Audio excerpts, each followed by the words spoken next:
Nous sommes en train de changer de civilisation et je vais vous le montrer à travers une petite revue de presse des quelques articles que j'ai glanés au cours de la semaine ou des 10 derniers jours. Vous allez voir, il se passe beaucoup de choses sans qu'on s'en rende forcément compte, parce que notre quotidien n'est pas tellement impacté finalement et que les médias attirent beaucoup l'attention sur d'autres choses. Donc, j'ai classé ça en plusieurs sous-thématiques, mais l'idée c'est d'aller assez vite pour que vous fassiez une idée générale de ce qui se passe, sachant que il y a un véritable foisonnement de projets en tout genre. Alors on commence. D'après vous, c'est quoi ça?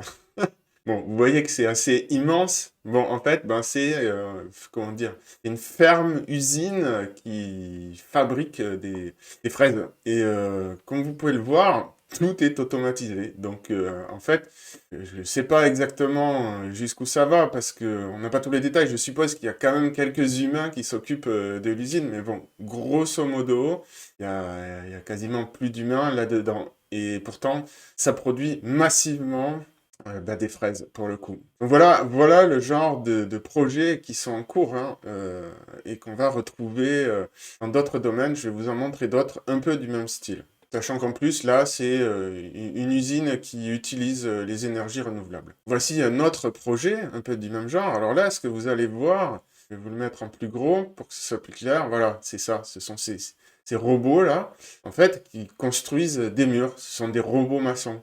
Donc effectivement, aujourd'hui, on n'est pas capable de fabriquer des humanoïdes qui sachent faire du travail de maçonnerie. Par contre, des robots comme ça qui peuvent monter des murs beaucoup plus rapidement que des humains, eh ben ça, on sait faire. Voilà, la preuve. Et là, pour le coup, les humains ne sont pas totalement éliminés de la boucle, hein, parce que ils sont là pour surveiller que tout se passe bien. J'imagine aussi pour réapprovisionner les robots. Voilà, on voit qu'ils font les finitions. Mais ça fait gagner énormément de temps pour la construction des murs. Et est-ce que ça va prendre des boulots de maçon? Ben, c'est difficile à dire.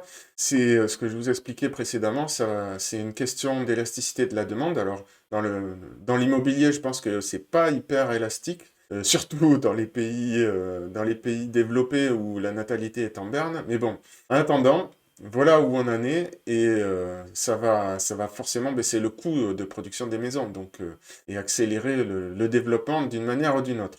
Voilà, et toujours dans le rayon automatisation, Amazon vient de célébrer le déploiement de son millionième robot. Donc voilà, c'est des robots comme ça qui servent dans les entrepôts d'Amazon à déplacer les colis et ben, qui remplacent des humains, hein, encore une fois. Et ce qu'il est important de noter aussi, c'est que derrière ces robots, il y a des IA génératives et qui ont été mises à jour et qui permettent de gagner en efficacité de trajet jusqu'à 10%. Donc on voit une application concrète et pratique parce que bon, des fois on les cherche un peu de ces fameuses IA. Alors là, c'est des IA spécialisées, c'est pas des LLM, mais il n'empêche que voilà, vous faites une mise à jour, donc vous dépensez un investissement en amont, et vous faites une mise à jour qui vous fait gagner 10%. Ensuite, ben, pour autant que vos entrepôts vont continuer à tourner, quoi. Donc voilà, 3 news qui vous montrent un peu les transformations qui sont en cours et qui touchent aussi les domaines non intellectuels, puisque les LLM sont en train de bouleverser les métiers des cols blancs, mais là, ce que je vous montre, c'est que les métiers des cols bleus sont aussi impactés. Voilà, maintenant, on va se faire quelques news sur des nouvelles technologies. Alors, c'est plus expérimental, on est plus dans les trucs qui se passent en labo, mais là, bon, j'imagine très bien ce qu'on peut se dire sur ce genre de technologie, mais bon, voilà. Donc, ils ont inventé une nouvelle manière de contrôler le cerveau avec de la lumière invisible. Bon, amis complotistes, voilà, vous êtes au courant. Donc, évidemment, ça peut être utilisé pour plein d'autres choses que manipuler les gens, mais en l'occurrence, ça a plutôt des applications médicales. Et ce qui est nouveau, c'est que ça permet de toucher des zones profondes du cerveau de manière non invasive. Et d'ailleurs, chose étrange, alors je connais pas trop le domaine, mais je me dis qu'il va falloir que je creuse. Ils ont découvert que le cerveau lui-même émettait de la lumière. Alors, je ne sais pas trop ce qu'il en est, mais visiblement, il y a des choses liées à la lumière qui se passent à l'intérieur du cerveau. J'en sais pas plus. Et donc, on peut l'influencer par de la lumière et lui-même produit de la lumière. Bon, là, Bon, c'est assez marrant, c'est à la limite du ridicule, mais voilà, bon, c'est la dernière fois qu'on voit des robots aussi mauvais jouer au foot. Ceci dit, voilà, en Chine, ils organisent des compétitions de foot. Alors évidemment, c'est un peu guignolesque pour l'instant. Pas sûr qu'il y ait beaucoup de temps à s'y hein. Donc c'est un peu n'importe quoi. Mais en même temps, on sait très bien ce qu'il en est. Ces compétitions, ça permet de beaucoup faire progresser la recherche. Et on voit que bon, bah, ils sont capables de produire massivement des robots comme ça sur lesquels ils peuvent expérimenter. Autre news, j'ai été assez étonné de découvrir ça. Donc, on a une société qui démarre dans le minage spatial. Alors, c'est très embryonnaire hein, pour l'instant, ça balbutie, mais ils en sont à leur deuxième satellite envoyé dans l'espace. Et l'objectif de celui-ci, c'est d'aller se poser sur un astéroïde. Voilà, notre prochaine mission sera d'être la première mission privée à se poser sur un astre en dehors de la gravité terrestre. Donc évidemment, il faut d'abord se poser, ensuite ramener des choses. Et, bon, là, c'est pour du très long terme. Hein. Je pense que le minage spatial, c'est plutôt pour le siècle prochain. Mais en attendant, ça commence. Autre nouvelle technologie, alors je vous montre ça parce que pour vous montrer tout le foisonnement, le genre de projet qui existe dans tous les sens. Il y en a plein des projets comme ça, de nouveaux types de robots. Voilà, là, on a un robot qui est capable de transitionner un drone en fait qui est capable de transitionner automatiquement entre le vol et le fait de rouler. Et bon, évidemment, là, encore une fois, il y aura peut-être des applications militaires ou civiles, je ne sais pas. C'est pour vous montrer toutes les sortes de projets qui existent un peu partout et les innovations sur lesquelles les labos travaillent et les startups travaillent. Alors là, celle-ci, je trouve cette vidéo un petit peu dérangeante.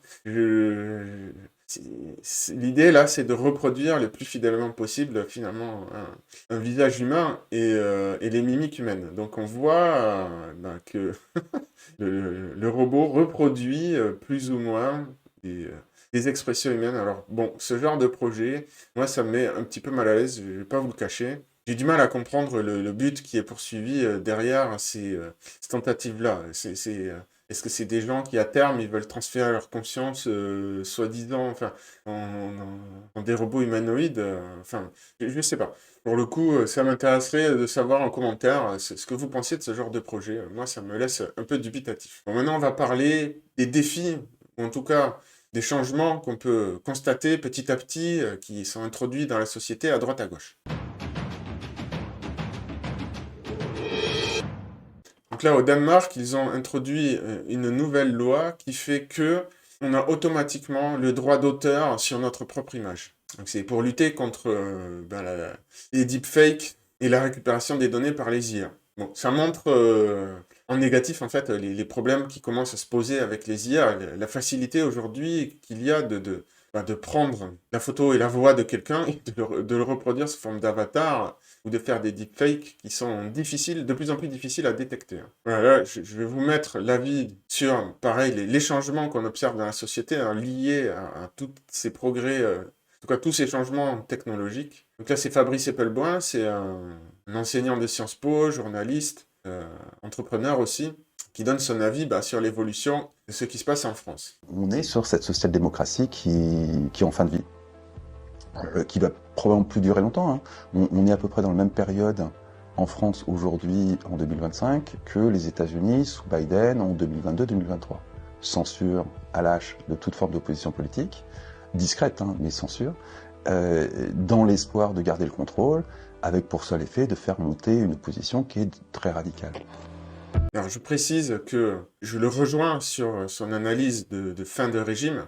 On voit bien qu'il y a une crispation qui se manifeste par une censure qui ne s'assume pas, qui est de plus en plus sournoise. Aux États-Unis, ça a été révélé après l'élection de Donald Trump, comme quoi les démocrates, la gauche donc, censuraient par l'intermédiaire d'ONG en mettant la pression sur certaines entreprises, notamment sur les réseaux sociaux. Bon, en Europe, on sait bien comment ça se passe. C'est à travers les fact-checkers, hein, qui sont finalement ceux qui sont en charge de la censure, sans que ce ne soit très officiel ni encadré tout ça. Mais en tout cas, voilà où on en est aujourd'hui en France. Alors là, je vous parle un podcast qu'il y a eu sur Machine Learning Street Talk entre Gary Marcus, donc, qui est dans les sciences cognitives, Dan Hendricks, qui est un ancien de chez OpenAI, et c'est lui, pardon, c'est Daniel Kokotajlo, qui est un ancien d'OpenAI, et Dan Hendricks, qui est directeur d'un centre de recherche sur la sécurité des IA. Honnêtement, c'est un des meilleurs talks que j'ai écouté. Je crois qu'il dure 3 heures. C'est un vrai régal.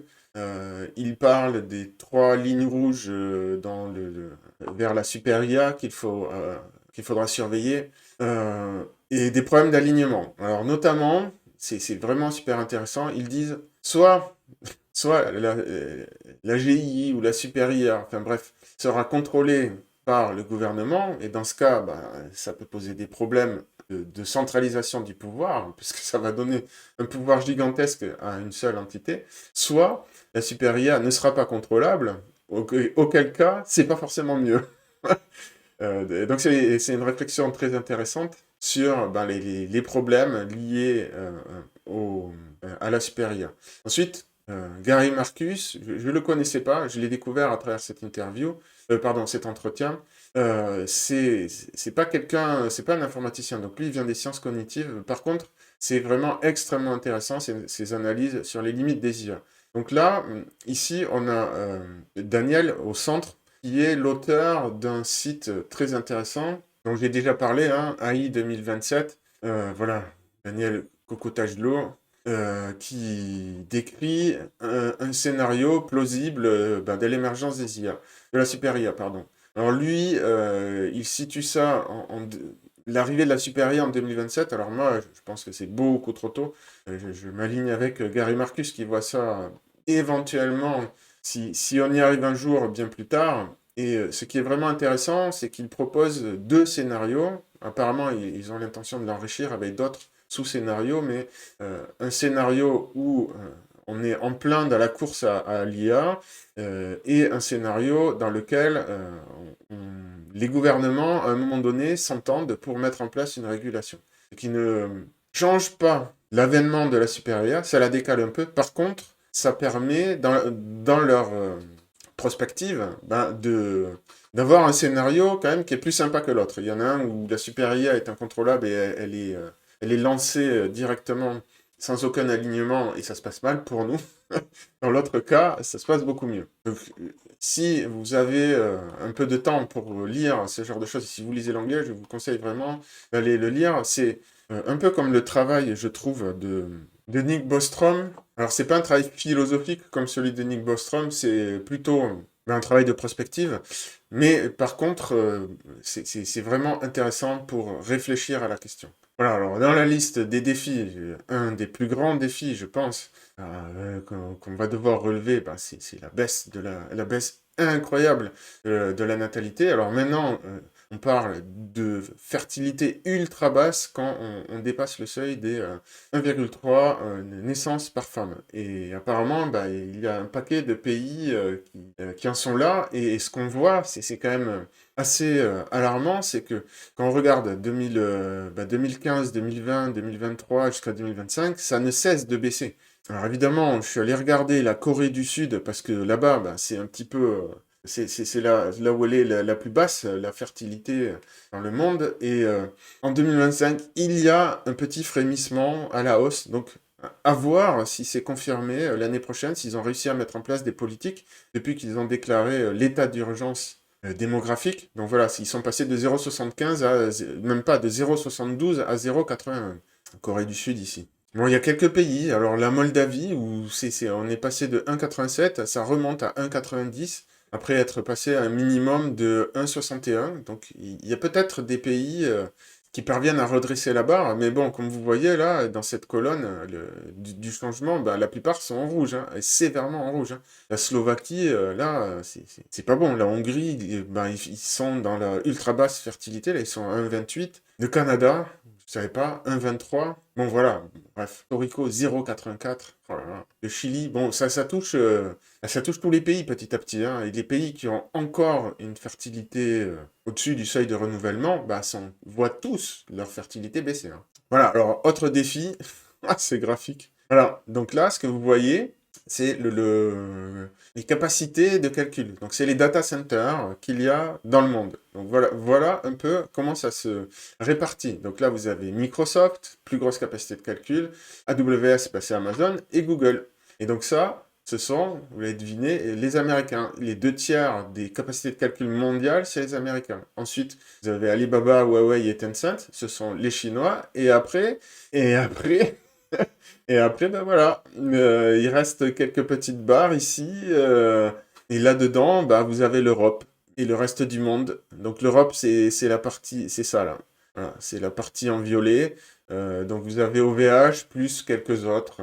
Sachant que, alors là, je manque de détails, mais Fabrice Epelboin, dans une interview, révèle que, en fait, ce qu'on appelle les clouds souverains, donc OVH par exemple, qui est une société française, en fait, ne sont que des franchises de Microsoft et compagnie. Donc, je suis même pas sûr que ça soit véritablement, je sais pas comment ils ont compté, mais que ce soit véritablement de l'européen. Bon voilà, vous avez compris, hein, l'Europe est inexistante dans le jeu des IA aujourd'hui, hein. Et autre news, donc ce monsieur qui est Jack Clark, le cofondateur d'Anthropic, donc la société qui est derrière Claude, l'IA Claude, c'est pas la plus connue, mais donc il nous dit, je vous mets pas l'extrait, hein, de toute manière, voilà, c'est lui.